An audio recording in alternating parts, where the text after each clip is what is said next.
Hey everybody, Icy Cat here. Today we're going to take a look at the newest loadout edition, Claymore Mines, and see how they work. Let's take a closer look next.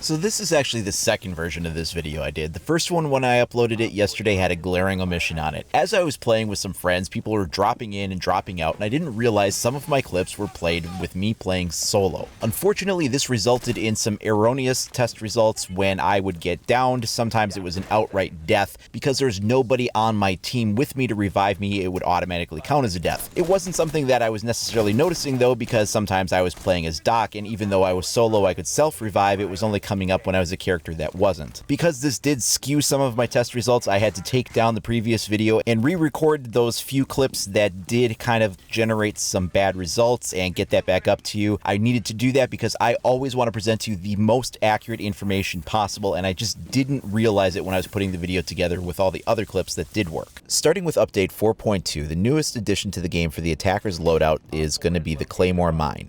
This one put on the ground puts out 3 laser beams that when crossed will explode and take out a defender. As you can see here, sometimes they can be a little hard to see the laser beams, especially when there's daylight exposed to them. In other conditions, they're really obvious. But we wanted to get a better idea of how these work. So we're going to take Castle, which is a operator with an armor class 2, and run him through the laser beams, and it kills him in one hit right away. So that is a medium class for armor, and it is instantly taking out the target. Next up, we wanted to test if you had the operator run by at the outer edge of the laser beam, if it would still result in a death, and it did. She was running at full speed at the very edge of the laser beam, and as she crossed it, it still resulted in a detonation, which was an instant death. Now that we know medium armor characters can be killed outright by the Claymore, it was time to test a heavy. So we're coming through as Tachanka, and as soon as he touches that last one, he goes into a down but not out state and can be revived. So heavy armor characters won't be outright killed by this. We can also take a look at this example here and see the same evidence. The character is put into a revived state. Next, we'll test with Rook in his armor and see if he can make it through with maybe not needing to be revived at all. So I'm going to put him up against the edge so he's as far away as possible. There's a laser ahead of us, and we're going to run through with his armor on. And unfortunately, it results in the same thing. It is still a down but not out. So a heavy armor character won't necessarily benefit from additional armor, although other classes that are lower armor will. And here's an example of that. We'll have Jaeger, who is a light armor character wearing Rook plates, run through, and he can be revived even though a light armor character would normally be killed outright. Of course, the biggest thing that light characters have going for them is their speed, so we wanted to test if running at maximum speed, if he could run through without triggering the detonation. Unfortunately, it still happens, it takes the character out, so with no armor, a light character will be killed. Another way to modify the amount of health a player has is to use Doc's overcharge. Here we're going to test it out on a light character. Keveda runs through and she is still taken out even though she had 120 hit points. Now let's try that with a medium armor character. Doc is going to give an overcharge heal to Castle, who's then going to run through. The result is that he'll get a down but not out state, needing a revive instead. Now let's try it with a 3 armor character. Doc has given himself the overcharge health and he runs through.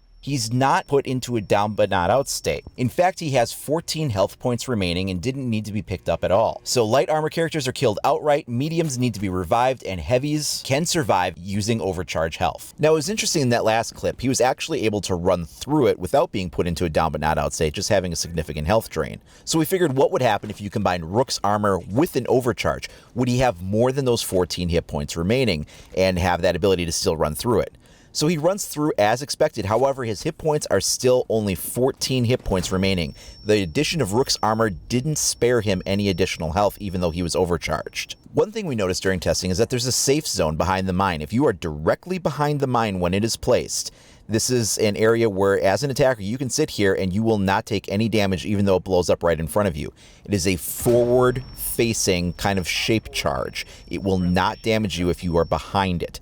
So when he comes through and blows up, we take no damage standing directly behind the mine.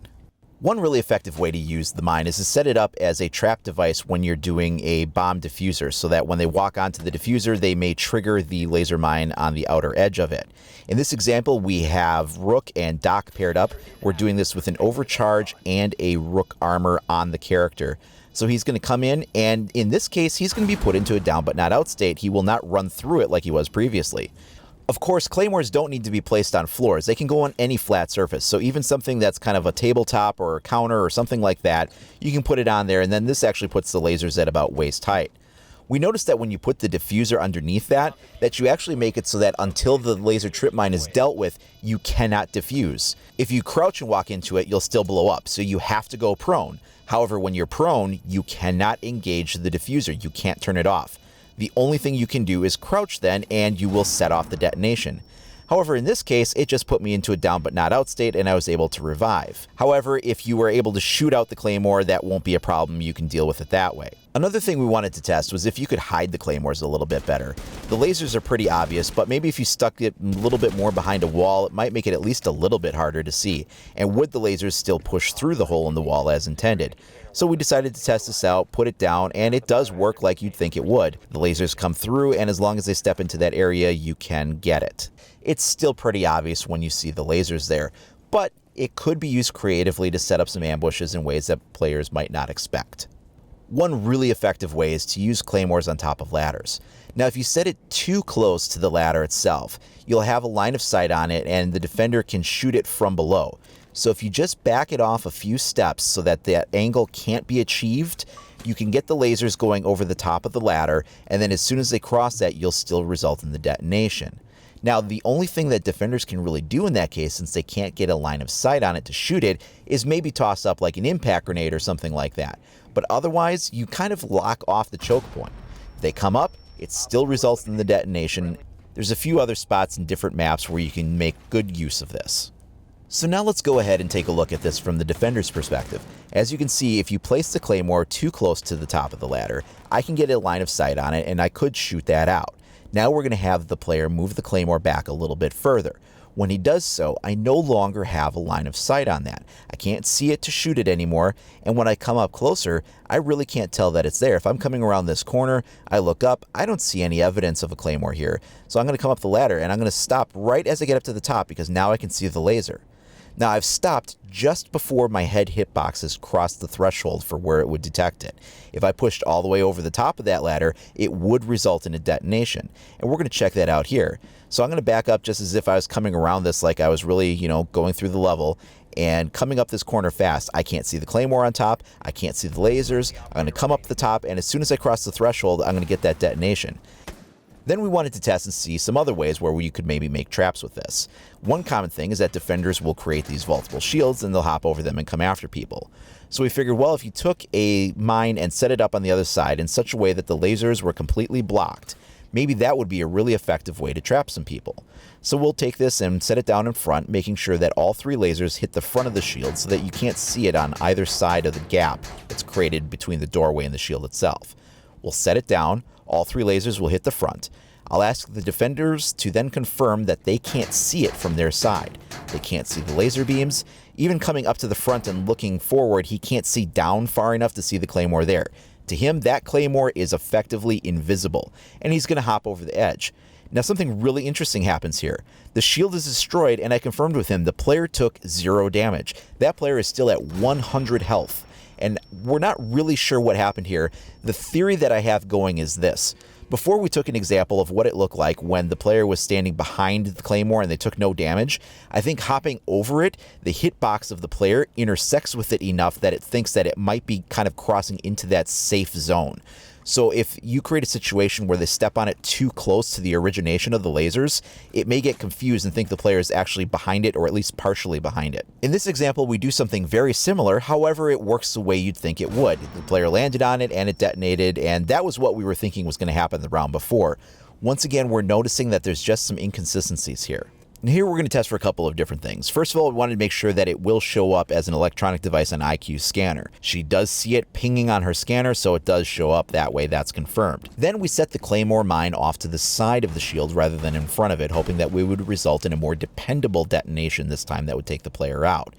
I confirmed that on my side, I really have a hard time seeing the lasers that are there. If I took a lot of time looking for it, maybe I could see them. But, as we get closer, we can see about where the shield placement is in relation to the Claymore. And so now we're just going to hop over and see what happens if we have a different result than we did the first time we tried this. And it worked as intended this time. It took me into a down but not out state. In figuring out ways to use the Claymore as somewhat of a hidden trap, we wanted to figure out some other ways of doing this. So we put a castle barricade down, and then the player took his Claymore and set it right against the castle barricade. Of course, what will happen is sometimes if you need to get through an area and as a defender you come up against the castle barricade, you'll rip it down really quick. Now we can see the trip mine here. The lasers are not protruding through the other side. It's just at the right height where the lasers don't come through. We thought maybe they would come through and you could get the detonation if you ran too close to the door, but they don't. If you're moving quickly, it might be easy to miss this. Then as a player, when you come to break down the wall, the lasers will instantly engage, resulting in that detonation. So even though we can't see the lasers, they're ready to kick in as soon as that barricade has been removed, resulting in the kill. During testing, we also discovered something that was interesting by a complete accident. I'm going to set down this Claymore and we're going to prep for another test. And when I do, I cross one of the laser beams and I notice something interesting. The middle beam actually disappeared when I walked in front of it. So now I'm going to walk around a little bit more and I'm going to notice that as I move forward, I break the beams and they don't penetrate out. My body as an attacking player is actually blocking the beams, much like a wall or another piece of physical geometry would. So now let's take a look and see what that's like from the other perspective. The attacking player is blocking his own Claymore and I'm going to be able to run past there, no problem. And you can see as I stop and check it out, I mean, all three beams are there, his body is just blocking them. So then the next question is, does this happen with a dead body too? So we're going to take the player out and we're going to see if the beams will then be considered to clip through the object or what happens. They don't. The dead body still blocks it. So we figured, well, that might be a really good way to kind of hide a Claymore behind a dead body perhaps. So I'm going to run through here simulating that situation, and I'm going to expect to have a detonation resulting in my death. But take a look and see what happens. As I come through, we get a similar behavior to what we had with the shield before, where we're not getting a detonation that results in any kind of damage, even though it takes out all the environmental damage in the hallway. We get the explosion, my health is still at 100. Again, I think what's happening here is by the time the detection registered, the player's hitbox was already going into the safe zone behind the Claymore. This resulted in something that the game didn't know how to translate accurately enough, so my player took no damage even though the hallway is completely torn apart. Some other things we wanted to test out were, since it was an electronic device and it showed up on ISQ's scanner, can Mute Signal Jammer block this from going off? So we'll set this down right behind an active Signal Jammer. The lasers will deploy as expected. However, the other player is letting me know that he sees signal jamming points coming up on his screen as though the device might actually be jammed, even though we're seeing the lasers. So we're not sure what's going to happen here, and we'll just experiment by having him run across and seeing the result. He's getting a read that this device was signal jammed, and when he runs across, it still detonates as normal. So signal jammers will not save you from an active Claymore. Then we wanted to see if you could kind of obscure laser beams if you set them so that they would cross barbed wire paths.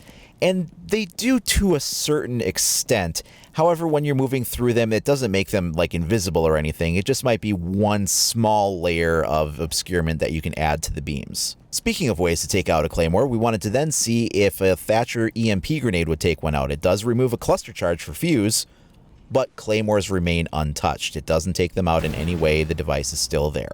The next thing I wanted to test was when using the character Pulse, if you would still be able to see the red laser beams. The reason for this is that Claymores are meant as kind of an anti-roaming or anti-flanking device. And so Pulse is a kind of character that can flank you pretty easily. That's what he's really good at. And when he uses his device, it creates a red filter on the screen. So will that make it harder to spot the red laser beams? As we come closer, you can see that it actually does. The red laser beams actually appear to just be like these light gray lines. You can still see them, but they're frankly kind of easy to miss. So if you're walking around as Pulse using your scanner, you may not see those red laser beams as easily. So do be careful for that, because this will take him out no problem. Next, we wanted to know if you were able to obscure the laser beams by using gas. So here we've got Smoke's gas grenade goes off. Now I can still see this pretty clearly through the smoke. It's there. I can still see the red lines pretty easily. The defender reports that on his angle, he can see it very easily from the other side. So we're not really resulting in anything that's too much more difficult to see. We'll try the same thing here with an actual smoke grenade and see if it's any different on this. And once again, I can see those lasers pretty easily. if I'm looking for them. If I'm not looking for them, it could be possible to make it just a little bit harder. But again, it's going to be really situational if you're using smoke grenades to lure somebody into an area with the Claymore. This would actually be probably more of an accidental byproduct where it's just a smoked up area and the defender just happens to cross into it maybe. So that wraps up all the testing that we did with the Claymore mines. There's definitely some inconsistencies going on. One thing I would say is that if the animation for crossing into the Claymore, whether you're vaulting over a shield or coming around a corner, would take you into the area where the laser emitter actually makes physical contact with the Claymore, you may result in a bad detonation where the charge will go off, but the defensive player might not take any health damage because that player's hitbox is crossing into the safe zone of the Claymore. So keep that in mind when you're using it. Remember that laser visibility is going to be something that's pretty easy to see, but there are some ways that you can obscure it. Putting it against a red background will obviously help. But also it seems like areas where daylight spills across wherever you place it will definitely wash out the beams as well. So placing it down and then maybe breaking open a window or a door so that natural sunlight falls across it might really help hide the lasers at least a little bit. For the most part, any 1 armor or 2 armor characters that cross into it will be killed outright if they're not wearing rook armor or have not been given overcharged health. But 3 armor characters can survive and put into a down but not out state. The true purpose of a Claymore mine is of course to help keep your flank protected as you move through the map, making sure you don't get any roamers coming up behind you. And they can achieve that in a few ways. Even if the Claymore is shot, you'll still hear the shot unless it's silenced and you're very far away from it. So even if the mine gets taken out, it's still done its job alerting you to the fact that something is happening behind you. Placing these on creative angles will help make it so that it's harder for them to get shot out. When placing them, try to remember the high traffic areas. There's certain routes that roamers will use, and if you place them in those areas, you're more likely to get a kill than placing them in some far off obscure corner of the map that's probably not likely to see somebody come through it. Claymores aren't a really dependable way to get kills. They're just one more option that attackers can have for ways of dealing with flankers. Now, if you want to stay up to date on all the latest tips, tricks, reviews, walkthroughs, and more for Rainbow Six Siege, please like and subscribe. You can also follow me over at IcyCat25 on either Facebook or Twitter. Thanks for watching, everybody. We'll see you next time.